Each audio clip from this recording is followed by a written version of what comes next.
Verdia, young, Fizer.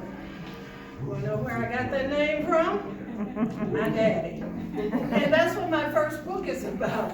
My father, who was Reverend Rufus King Young, Sr. Of Little Rock, Arkansas. This book I was writing for almost 10 years. I believe it or not, some people might not believe that I am a PK, a preacher's kid, but I am. And this book is my memoirs growing up as a PK and a tribute to my father, the late Rufus King Young Sr. He was a civil rights activist in Little Rock, Arkansas. I'm probably the oldest person in this room, so none of you probably recall the integration of Central High School in Little Rock, Arkansas in 1957. But that, in the South, that was the first school to integrate in the South. And my father was one of the leaders and organizers in that integration process.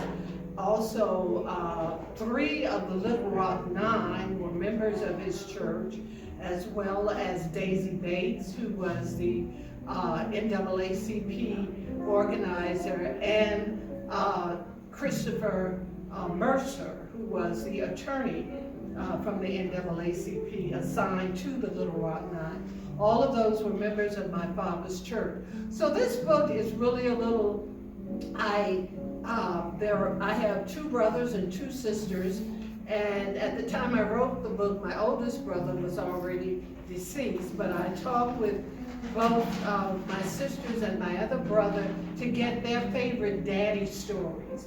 And so those are reflected in this book as well, because my primary reason for writing this book was not for sales, more or less. It was for my family. At the time my father died in 2004, only 2 of his great-grandchildren were born at the time. So the most of his great-grandchildren have no knowledge of him. And so I wanted to have something in writing that could pass down to them so they would know their great-grandfather and the role he played in the civil rights movement in Arkansas in the 50s and 60s. So that's what this book is about. There are some humorous stories in here, some little heartbreaking stories as well, but this is my story. And every time I talk about this book, I want everyone to know that you need to tell your stories. All of us have a story. My father was a local hero, but within your family, I'm sure there are local heroes. You may be one yourself. Make sure your stories are told, because if you don't tell them, no one else will. So that's what's my purpose in writing this book. The second book, Is There Something in Between? Is actually a book I've been writing my entire adult life. As I was writing the first book, I started running across things I had written. I know there's one piece in here that goes back 45 plus years. And I started collecting all of these things that I had been writing, and I decided to put them together, categorize them, and that's what ended up. So this book is a collection of meditations, devotions, prose poetry, inspirational messages, and short essays. As I said, I've been writing them over my adult life.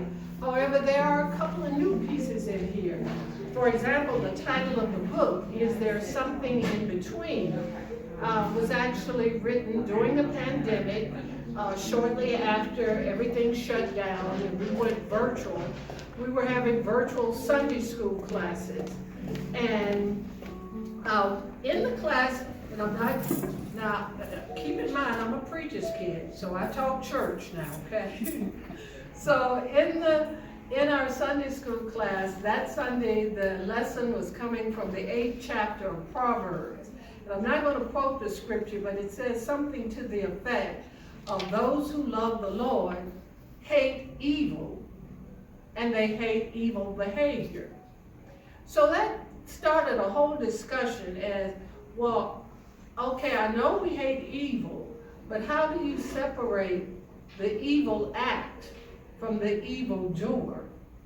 I know the Bible teaches us we're supposed to love everybody, but although I can probably honestly say I don't hate that person for the evil that they do, I can also say I don't love them either, you know? So that begged the question, is there something in between?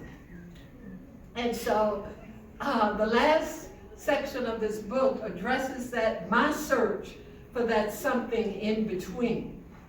So again, it delves, again, there are a lot of scriptural references in here, but it gets to my truth as to what lies in between. One other passage in here that was written during the pandemic, and it's the first one in the book.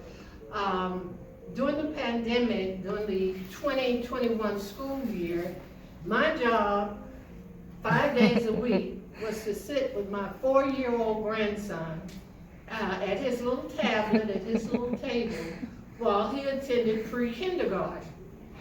And I sat there every morning and all day long going through all the little routines that they went through.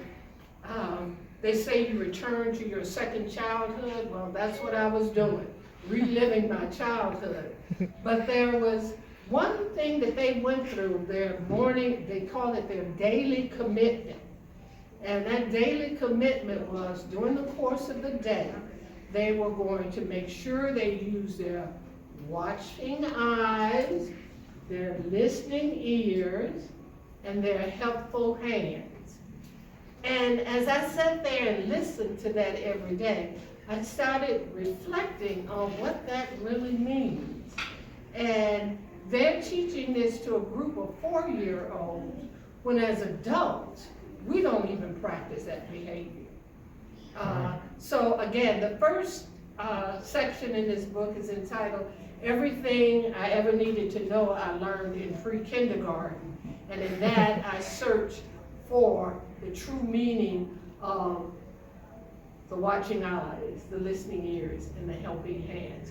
So again, this book is my truth, my search for truth in various different areas. And as I said, it's a reflection of my writing over the past 40, 50 years. And this one is my memoirs as a preacher's kid and a dedication and tribute to my father, the late Rufus King Young. So, that's it. Thank you very much.